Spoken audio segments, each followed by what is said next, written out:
राधा वल्लभ श्री हरिवंश राधा वल्लभ श्री हरिवंश सत्प्रेम सिंधु मकरंद रसोग धारा सारा नज श्रम भीता श्रवदाश्रिते सु श्री राधिके तव कदा चरणार विंदम गोविंद जीवन धनम सिरसा वहामि गोविंद जीवन धनम सिरसा वहामि। श्री राधा वल्लभ लाल की जय। महाप्रभु श्री तरिवंश चंद्रजू महाराज की जय। कर्माणहीनस्य भवो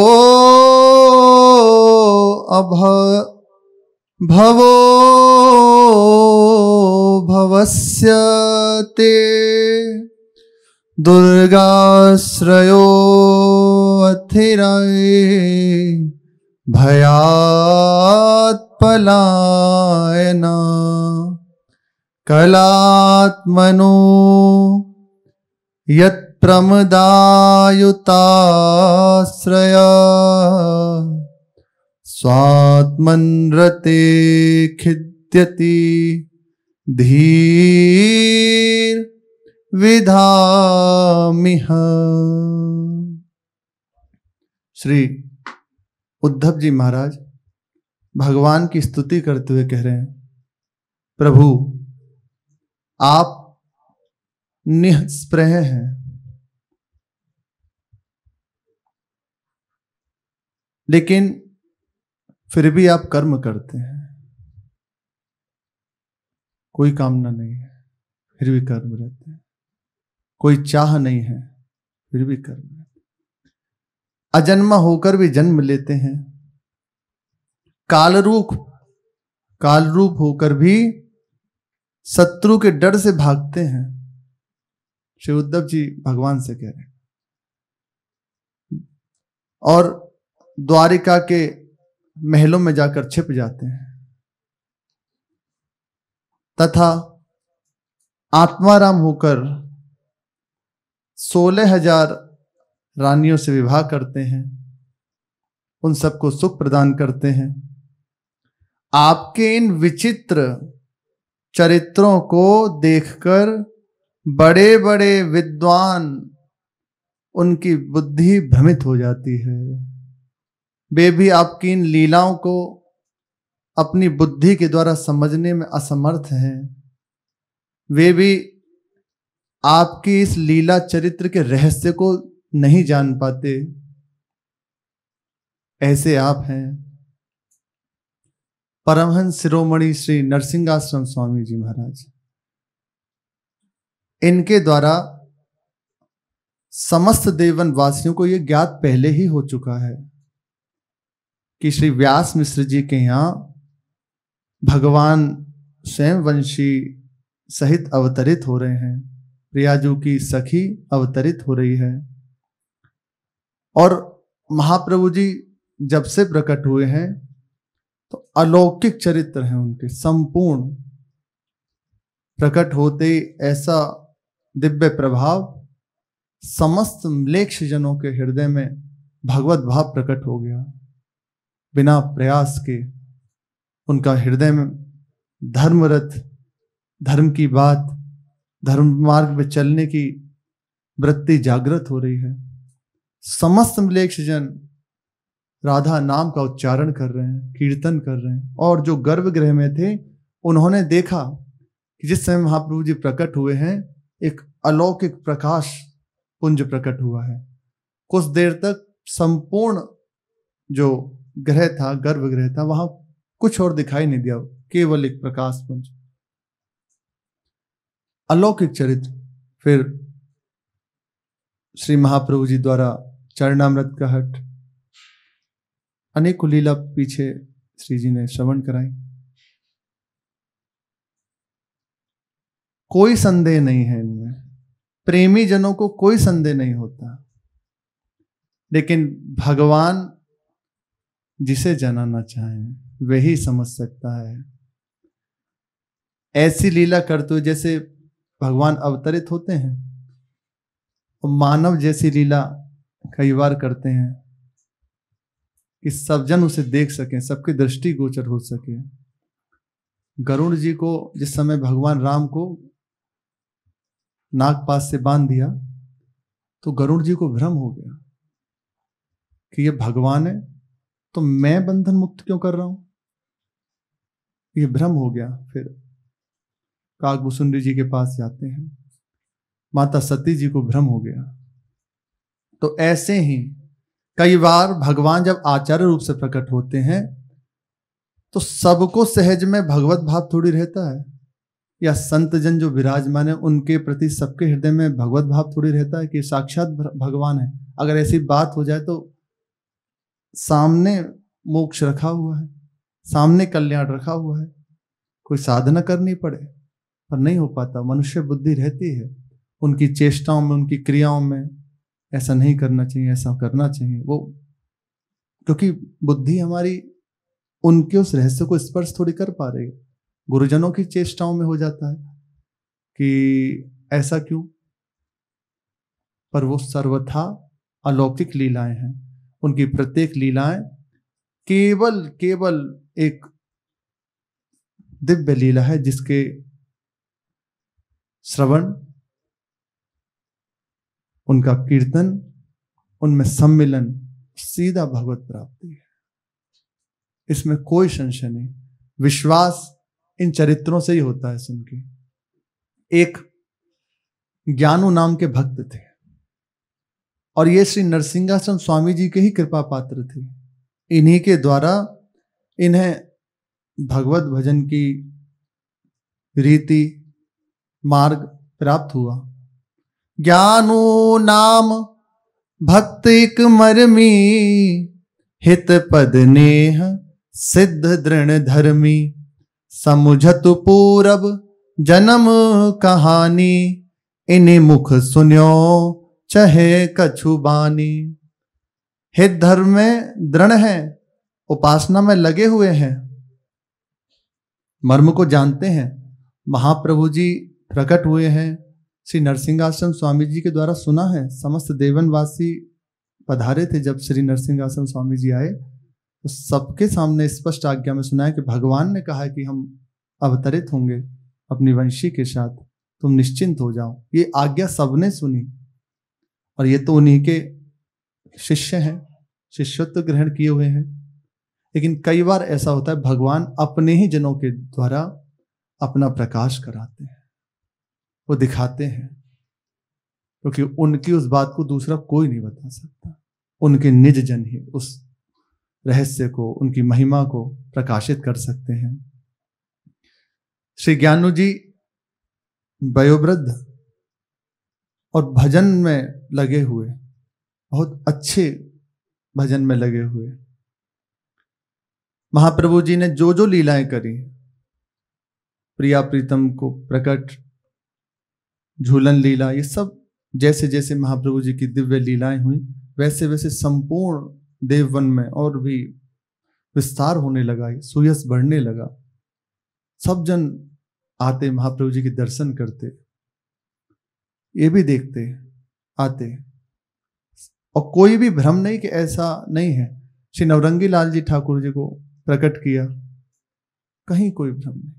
पर आज हृदय में आ गई बात कि क्या ये वास्तविक अवतार है, ये बात आ गई। एक दिन की बात है, ऐसे भ्रमण करते हुए आए तो देखा महाप्रभु जी अपने सखाओं के संग खेल रहे हैं। खेल मानवीय लीला सामने, पर महाप्रभु जी का प्रत्येक चेष्टा अलौकिक ही है, प्रिया प्रीतम से युक्त है। मानसरोवर में महाप्रभु जी ऐसे धनुष बाण लिए बैठे थे, खेल रहे थे, छोटे छोटे बालक थे।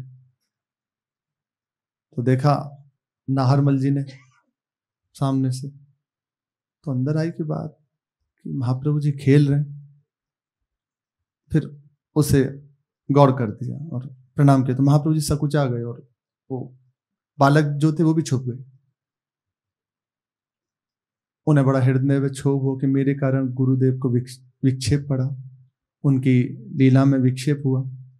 तत्काल चुप हो गए और थोड़ी देर बाद कहा कि प्रभु आपने ये लीला को क्यों छिपा लिया, और ये सब बालक थे कहाँ चले गए? तो महाप्रभु जी मुस्कुरा दिए,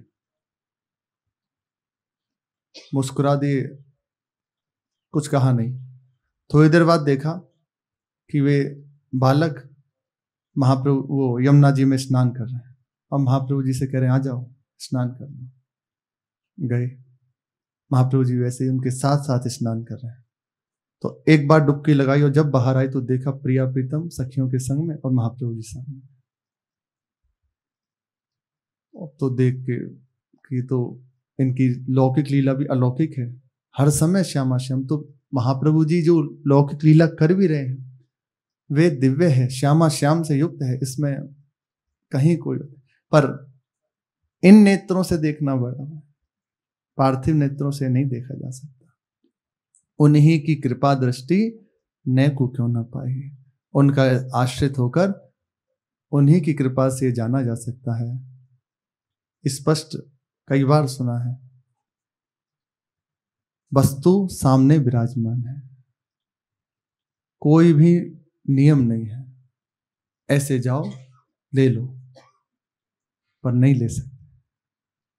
वो एक ऐसा पर्दा है, बस यही है। स्पष्ट वस्तु सामने विराजमान है, स्पष्ट। पर यही एक प्रभु का खेल है, सामने रखी हुई, सामने होते हुए भी हम उसको पा नहीं सकते। गुरुजन स्पष्ट आराध्य देवी तो है, पर फिर भी एक ऐसा पर्दा है जीना कि जानते हुए भी, समझते हुए भी उसकी अनुभूति नहीं कर सकते। तो बस एक ही इसकी बात है, इन्हीं की कृपा दृष्टि न को क्यों ना पाई। देखा श्री ज्ञानू जी ने कि महाप्रभु जी बालकों के साथ खेल रहे हैं, तो विचार करने लगे ये तो अवतार हैं और ऐसे ऐसे इनके चरित्र सुने हैं, क्या वाकई में ये अवतार है? क्या वाकई में ये सब सत्य था? आ गई बुद्धि। अच्छा, ये भजन कर रहे हैं, सानिध्य में रह रहे हैं, फिर ऐसा हृदय में विचार क्यों आया? एक बात, जब उपासक का भजन परिपक्व होने लगता है, जब उसकी भूमिका बढ़ने लगती है, या उसके भजन का फल उसे प्राप्त होने को होता है। अपने जन भजन के फल को यही समझते हैं साक्षात्कार होना, यद्यपि भजन का फल भजन ही है, उसी में श्यामा श्याम खेलते हुए नजर आ जाते हैं। जब उसको साक्षात्कार होने को होता है, उस समय ये भगवान स्वयं घटना घटाते हैं, वो विधान बनाते हैं ऐसा अपने द्वारा ही। ये तो आश्रित हैं, ऐसा नहीं हो सकता। और ये तो लीला पात्र हैं महाप्रभु के, तो अपने जनों को दर्शन करा रहे हैं, ज्ञानू जी द्वारा ये दिखा रहे हैं। देखो अब इनके भजन का फल इन्हें प्राप्त होना है। जो जीवन भर भजन किया है ना, अब उसकी इन्हें प्राप्ति होनी है। जिसके लिए जीवन है वे नेत्रों के सामने आने वाले हैं। इसलिए स्वयं प्रभु के द्वारा है, ये ज्ञानू जी का संशय नहीं है, या जैसे गरुड़ जी के हृदय में संशय हुआ, ये गरुड़ जी का संशय नहीं है, भगवान के द्वारा दिया हुआ, प्रकाशित करने के लिए, दिखाने के लिए कि देखो इस कोटि के, और इसलिए एक ही तरीका है, आश्रित प्रभु के पास। एक दिन ज्ञानु भक्त देखी बालक गण माही, गए परीक्षा लेन कछु सुधि है कि नाही। सोचा इन्हें अपने आचार्य हैं, ये स्वरूप की स्मृति है कि नहीं, एक बार इनकी परीक्षा लेते हैं। समीप गए, बस खड़े हो गए जाके। महाप्रभु खेल ही रहे थे, तो खेलते खेलते से दृष्टि पड़ी। अच्छा, भगवान बड़े लीला बिहारी है। जब ये देखते हैं कि हृदय में कहीं ना कहीं संशय उठता है, तो वो और मानवीय लीला करने लग जाते हैं। विश्वामित्र जी के साथ भगवान राम और लक्ष्मण जी जा रहे हैं, वो मांग के ले जा रहे हैं उन्हें, जिस समय विवाह हुआ उससे पहले।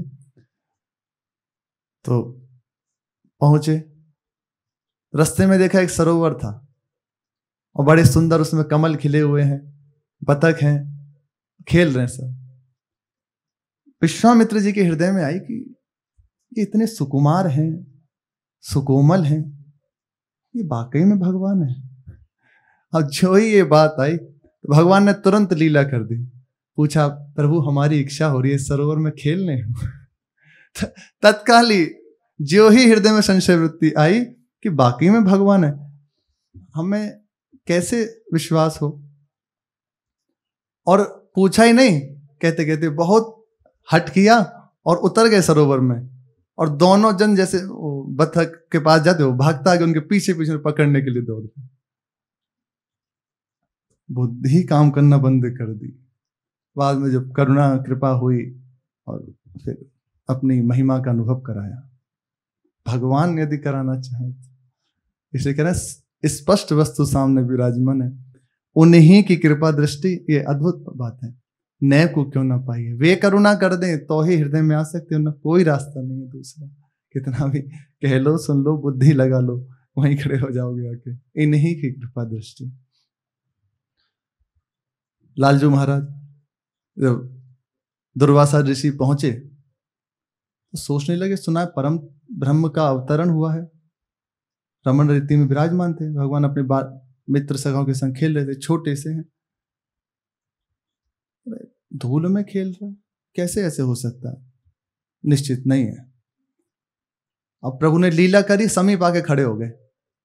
और खेल खेल में ये था कि वो परस्पर सखा थे, कौन जीता कौन हारा। तो लालजू का दाव था, तो सखा सब ऐसे सखा भाव है, तो पास में आगे खड़े हो गए। बाबा बाबा आप बताओ, जिस सखा मुझे मना कर रहे हैं खेलने की, आप बताओ जे जीते कि मैं जीतूं। फिर प्रभु ऐसे बस देखे और मुस्कुरा दिए, जो ही मुस्कुराए और सांस ली, अंदर चले गए। अंदर ही अंदर उसी क्षण में अनंत काल बीत गया, उसी क्षण। बाद में जब करुणा करी, जब ऐसे मुंह खोला, फिर बाहर। अब तो फिर बहुत सुंदर स्तोत्र के द्वारा उनकी वंदना करी प्रभु की, और चरणों में प्रणाम किया, फिर अपने बद्रिकाश्रम आदि चले गए।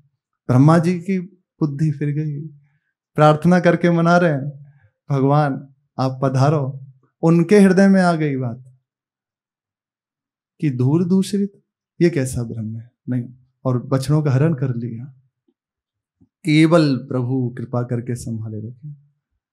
तभी तो विचार करने लगे कि ये अगर अवतार हैं तो इसका प्रभाव होना चाहिए, क्या इनको अपने स्वरूप की स्मृति है। और स्पष्ट देख रहे हैं, अभी ठाकुर जी को प्रकट किया है, और भी लीलाएं हुई हैं, और संशय हो गया। तो वैसे ही खेल करने लगे महाप्रभु जी, और लौकिक खेल। महाप्रभु जी से ऐसे नेत्रों से नेत्र मिले, जो ही नेत्र मिले एक बार तो रोमांच हो गया, क्योंकि नेत्रों में श्यामा श्याम बसे हुए हैं। फिर संभाला, फिर ऐसे प्रणाम किया नेत्रों से। महाप्रभु जी ने प्रणाम कर लिया और समीप बुलाया, बोले हमें आपसे विनय करनी है कि कुछ आपसे एकांतिक वार्ता करनी है, आप कृपा करें। महाप्रभु जी बोले हम तो कुछ जानते नहीं, आप वयोवृद्ध संत हैं, आप ही कृपा करें कुछ उपदेश हमें दें। महाप्रभु जी भी एकदम जैसा उनके हृदय में संशय ये है। इसलिए कभी गुरुजन जो करें संशय ना करें, केवल भगवान की लीला। आप जो करो सब हम अच्छा है, हमें बताओ हमें क्या करना है। बस आपकी लीला को हम अपनी मति से नहीं समझ सकते, आप समझा दो तो इस एक ही बात होती है गुरुजनों के समीप रहने में, जो करो सब ठीक, कहीं प्रश्न नहीं, तो निर्वाह हो जाएगा, पक्का हो जाएगा। और जहां क्यों यूं और भले मत कहो, अंदर से भी चला ना तो वो बुद्धि आपको घुमा देगी, फंसा देगी कहीं ना कहीं। जैसे करें हमें बताइए हमें क्या करना है, हमारे लिए आपकी क्या आज्ञा है, हम नहीं समझ सकते। अगर हम समझ सकते तो फिर भेद कहाँ रह जाए आप में हमें। आप हमें आज्ञा कीजिए क्या करना है। तुम दिन को यदि रात कहो तो रात कहेंगे, आपकी दृष्टि में वो वास्तविक दिन है पर हमें दिखाई दे रही रात, आप बताओ क्या करना है। ऐसे ही निकल सकता है। महाप्रभु ने कहा कि आप वयोवृद्ध हैं, कुछ आप ही कृपा करके हमें उपदेश करें जिससे हमारा भजन परिपक्व हो, हम मार्ग में चल सकें, कैसे प्रिया प्रीतम को रिझाएं। कुछ काम नहीं कर। फिर सोचने लगे कि नरसिंहासन स्वामी ने बताया, क्योंकि उनके द्वारा भजन में लगे हुए ना, कि उन्होंने बताया कि अवतार हैं और ये बाहरी ऐसे लीला करें, द्वंद्व में चित्त फंसा हुआ। अब आगे क्या हुआ शेष चर्चा। श्री राधा वल्लभ लाल की जय।